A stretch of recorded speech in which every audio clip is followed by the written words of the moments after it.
Electric vehicles, as we know, they have zero tailpipe emissions, but there are emissions during energy conversion process.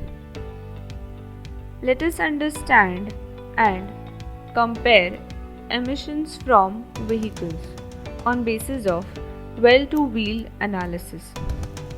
First, let us understand the term well-to-wheel.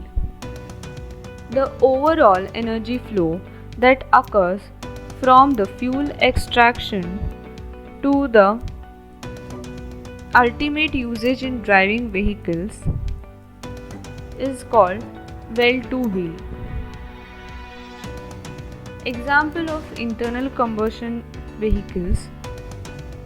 First, it starts with fuel extraction. Then, it is transported to the oil refineries where there is emissions occurring. Then, there is distribution to the refueling stations. Then, finally, we are driving the vehicles with tailpipe emissions. So, it starts with flow from well to tank to wheels. Similarly, example of electric vehicles. Again, it starts with fuel extraction. Then, it is transported to power generation plants. Again, there is emission involved if coal is used as fuel. Then, distribution to charging stations, and finally, we are driving the vehicles. Here, there are zero tailpipe emissions. Again, the flow is from well to tank to wheels. For simplicity, I have eliminated the emission caused by transportation. If you see fuel extraction to fuel tank, that is well to tank, in both cases there are emissions. Second part is from tank to wheel. Here there are no emissions in case of electric vehicles.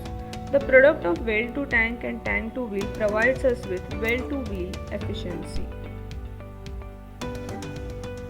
So, on the basis of well to wheel analysis, driving an electric vehicle produces emission during electricity generation, that is well to tank, but they outperform the internal combustion vehicles during the tank to wheel phase.